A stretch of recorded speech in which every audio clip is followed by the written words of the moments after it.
ان 2 ممبران کی خاطر یعنی 2 کلو گوشت کی خاطر پوری بحث زباں نہیں ہو سکتی ہے. متعامل نہیں ہے بہت زیادہ بیڈ گورننس کا. اب ہم سب کو مل جل کے فیصلہ کرنا ہے.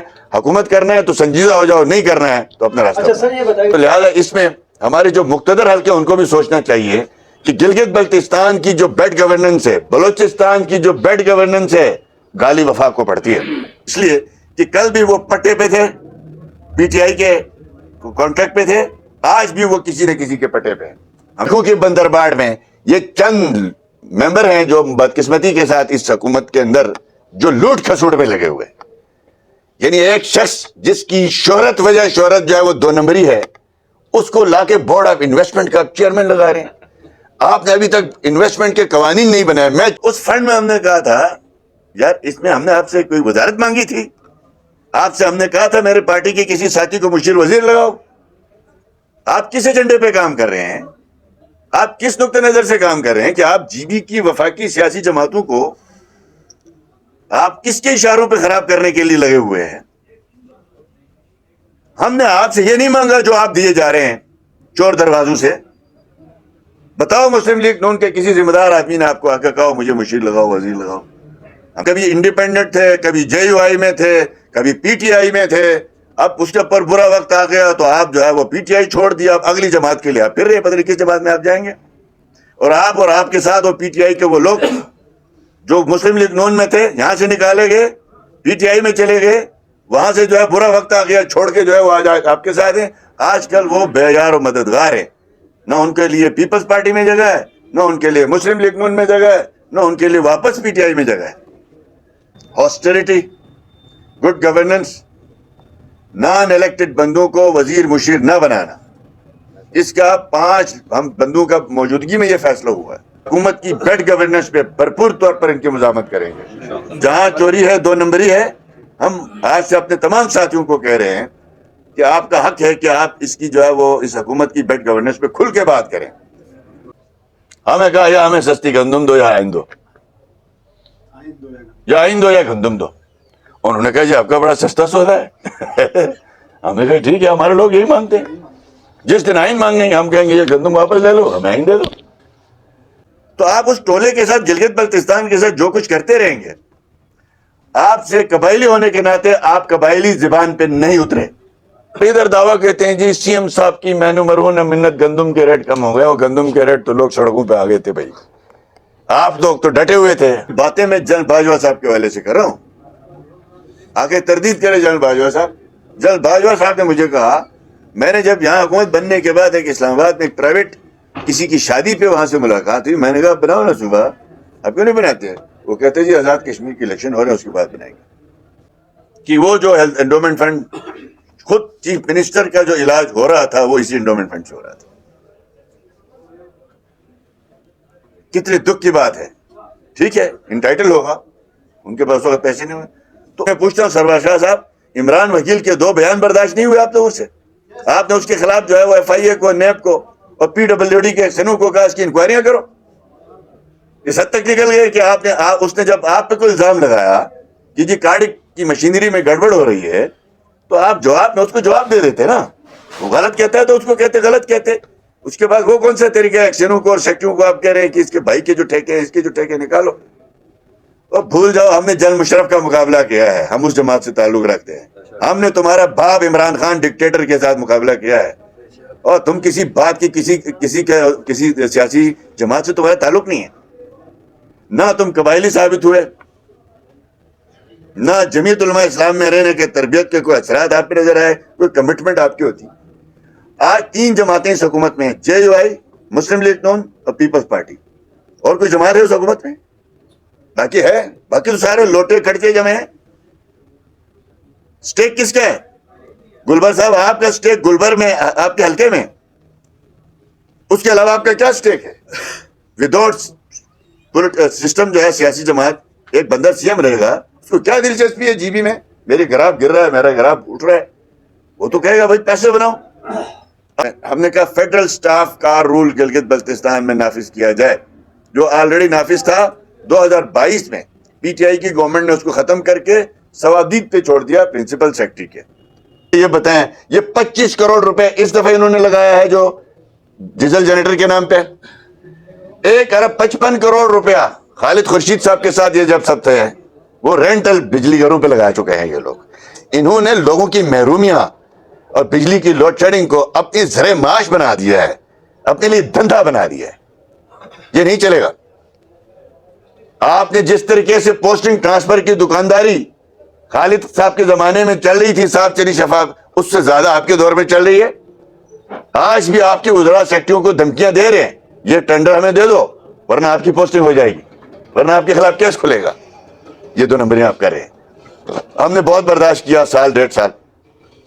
اللہ کا شکر ہے وہ ڈر ان کو ہوتا ہے جنہوں نے وفاق سے کوئی مراد لیے ہوں. ہم وفاقی جماعتیں ہیں, ہم نے بھگتنا ہے. کوئی افسر ہے نا اسٹیبلشمنٹ میں, اس میں آئے گا اور چلا جائے گا. یہ جو آتے ہیں نا گلبر صاحب جیسے سی ایم, ان کا تو سٹیک کوئی نہیں ہے. یہ تو حلقے میں رہیں گے, واپس حلقے کی کسی نہ کسی پارٹی کا ٹکٹ لے کے جا کے الیکشن لڑیں گے یا آزاد جیتیں گے. ہم وفاقی جماعتیں ہیں. آج تمام اختیارات اسمبلی کے پاس ہیں, آج تمام اختیارات آپ کی کابینہ کے پاس ہیں. اگر یہاں پہ بجلی دینا صوبائی حکومت کا کام ہے, صاف ستھری سڑک رکھنا صوبائی حکومت کا کام ہے, گڈ گورننس دینا صوبائی حکومت کا کام ہے, اور میرٹ قائم کرنا نوکریوں پہ یہ حکومت کا کام ہے. یہ اگر حکومت نہیں کرتی ہے تو اس کا ریئیکشن ہوتا ہے, اور لوگ گالی کس کو دیتے ہیں؟ وفاق کو دیتے ہیں, پنجاب کو دیتے ہیں. وفاق روایات کے امین ہے, اور ہم عہدے اور وعدے نبھانا قرآن و شریعت سمجھتے ہیں. اگر آپ وعدے نبھانا قرآن و شریعت نہیں سمجھتے ہیں تو پھر آپ کے ساتھ بات نہیں ہو سکتی ہے. آپ کے ساتھ کوئی ایک آدھا ممبر آپ کے ساتھ چلنا چاہتا ہے تو چلے, 100 بسم اللہ چلے, آپ کی تعریفیں کرے, آپ کی حمایت کرے. آپ نے عملاً ثابت کیا کہ یہ سیاسی جماعتوں کی حکومت نہیں ہے. آپ کہتے ہیں ہمارے ساتھ سیاسی جماعتیں ہیں, مسلم لیگ نون ہے, پیپلز پارٹی ہے, جے وائی ہے. عملاً آپ نے ثابت کیا کہ آپ نے ان سیاسی جماعتوں کو کمزور کرنے کی پوری کوشش کی, اور آپ صرف ممبروں کو لے کے چل رہے ہیں. کبھی آپ نے سیاسی جماعتوں کے ساتھ بات چیت نہیں کی. تو اب آپ کے ساتھ جماعتیں نہیں, وہ ممبر ہیں, تو وہ ممبر جانے آپ جانے.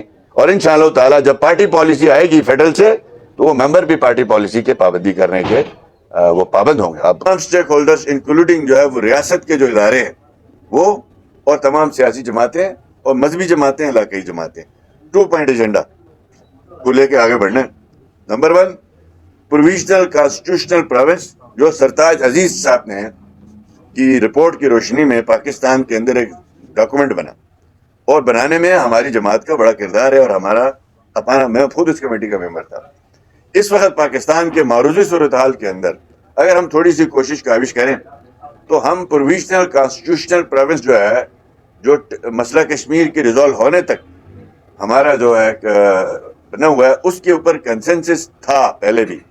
ستائش عزیز کے علاوہ آزاد کشمیر کی طرز پہ ایک جو ہمارا گورننس آرڈر کے نظام تبدیل ہو اور ایکٹ کے اوپر ہمارا نظام چلے, گورننس ایکٹ کے اوپر, اس کے لیے بھی جو ہے وہ سائیڈ لائن کانفرنس اور نیشنل سیکورٹی کونسل نے منظوری دی ہوئی ہے. ہم تمام سیاسی جماعتوں کے پاس جا رہے ہیں کہ یا آپ آزاد کشمیر والا یا پروویژنل کانسٹیٹیوشن صوبہ والا. ہم سمجھتے ہیں کہ ہم سب مل کے مشورہ کر لیں, ایک نقطے پہ پہنچ جائیں, اور اس کے بعد ہم یہاں پہ کوئی اس کے لیے پریس کانفرنس کریں. پھر اس کے بعد یہاں سے اسلام آباد چلے جائیں, ساری پارٹیوں کے لوگ وہاں, ہر سیاسی جماعت کے نمائندے ہوں, وہ ہر جماعت کے پاس چلے جائیں. وہاں کی نیشنل پولیٹیکل پارٹیز پہ کام کرنا ہے. جب تک وفاق کی پارلیمنٹ میں موجود جماعتوں کے اوپر ہم انگیجمنٹ نہیں کریں گے, یہ بل تو انہوں نے پیش کرنا ہے, تو کسی نے نہیں کرنا. لہٰذا یہ ایک سنجیدہ کوشش ہم چاہتے ہیں, ہم کریں گے. اور اس کے ساتھ ساتھ 4 بڑے سوشل آپ کے ایشوز ہیں گلگت بلتستان کے, جس کے اوپر بہت سنجیدہ غور و خوض کی ضرورت ہے. گندم کا معاملہ ہے, آپ کو سال بعد پھر اٹھتا ہوا نظر آتا ہے, 6 مہینے بعد پھر اٹھتا ہوا نظر آ رہا ہے. اس پہ کنسنسس ڈیولپ ہو, تمام سیاسی جماعتیں مل کے اس کے لیے ہم کیا کرنا چاہ رہے ہیں. اس کے بعد نمبر 2, بجلی کا مسئلہ ہے. آج آپ دیکھ لیں 2 گھنٹے کی بجلی بھی دستیاب نہیں ہے, اربوں کروڑوں کے خرچوں کے باوجود. اس کی وجوہات کیا ہے؟ اس کے پیچھے ہم جو ہے وہ بیٹھ کے قوم جو ہے وہ اس کو ایک پیج پہ آ جائے, منیمم میکسیمم کوئی ایجنڈا ہم بنا لیں. ٹیکس اس صوبے میں امیر آدمی کو آپ نے کب تک استثناء رکھنا ہے؟ ارب پتیوں کو کب تک آپ نے ٹیکس سے استثناء رکھنا ہے؟ جو پروونشل ٹیکس ہے, فیڈرل ٹیکسز کے ہم اس وقت تک خلاف ہیں, یہ بات ذہن میں رکھیں کہ فیڈرل ٹیکس اس وقت تک ہم نے ہی استثناء دلایا ہوا ہے اور کسی نے نہیں دلایا, کہ ہم اس وقت تک اس کے خلاف ہیں جب تک پارلیمنٹ میں ہماری نمائندگی نہ ہو. پروونشل اسمبلی نے جو ٹیکسز لینے ہیں اور اس کے نظام کو بہتر کرنے کے لیے. تو اس کی طرف ہماری جو ہے وہ ہم سمجھتے ہیں یہ دو ایشوز ہیں. تیسرا بڑا ایشو جامر بادشاہ ڈیم ہے, اس کے بعد بنجیریں بننا ہے. اس کے جو نیٹ ہائیڈل پروفٹ آج سے اگر ہم 2026-27 میں وہ پروجیکٹ کمپلیٹ ہونا ہے تو ہمارے اس سے پہلے جو ایم او یوز ہوئے ہیں اور جو کیا کہتے ہیں اس کے اندر سی بی ایم ہوئی ہیں اس کے اوپر عمل درآمد ہو جامر کے عوام کے لیے. اور 100 میگا واٹ بجلی جامر بادشاہ ڈیم میں گرڈ میں جی بی کو دینا ہے. اس کے لیے ہمارا کوئی سوشل کانٹریکٹ آپس میں سائن ہو. اور یہ جو ٹوریزم کے جو سیکٹر ہے اور منرل کا ہے, مائننگ کا ہے, فارسٹ کا ہے, اس پہ کچھ سنجیدہ لیجسلیشن کی ضرورت ہے جس کے لیے ہم آپ سب سے مشاورت کر کے اس میں ہم اسٹیک ہولڈر سے مراد ہماری کیا ہے, تمام سیاسی جماعتیں جو پارلیمان پہ اور وفاق پاکستان پہ یقین رکھتی ہیں. نمبر 2 وہ تمام انسٹیٹیوشن جس میں press club, bar associations, chamber of commerce اور ٹریڈ باڈیز جتنی بھی ہیں ان سب کو اس میں شامل کیا جائے. نمبر 3 پہ یہی ہے کہ آپ کے جو حکومت کے اندر جو ادارے ہیں, ریاستی جو ادارے ہیں, ان کو بھی ساتھ ان کی سب, کیونکہ ہم ٹکرے نہیں مارنا چاہتے. بڑھ کے مارنا آسان ہے, یہاں بیٹھ کے چوک میں تقریر کروں, میں شیر قلعہ میں بیٹھ کے تقریر کروں اور جناب بڑے واہ ولا ہو جائیں, لیکن وہ بات میری جو ہے جٹیال سے اس طرف بھی نہ جائے, اس کا فائدہ کیا ہے؟ ہم یہ سمجھتے ہیں کہ ان تمام لوگوں کے ساتھ یا تو ہمارے پاس اتنی سیاسی قوت و بلوغت ہو کہ ہم اپنی سیاسی جدوجہد جس طرح گندم والا مسئلہ حل کرواتے ہیں اس طرح ہم باہر نکلیں تو شاید ہمارے سیاسی مسئلے حل ہو. وہ تو ہے نہیں. تو اب آپ نے حکمت سے, دانائی سے جا کے قائل کر رہے ہیں جو قائل نہیں ہو رہے ہیں ان کو, اور وفاق تک اپنی بات پہنچانی ہے. یہ ایک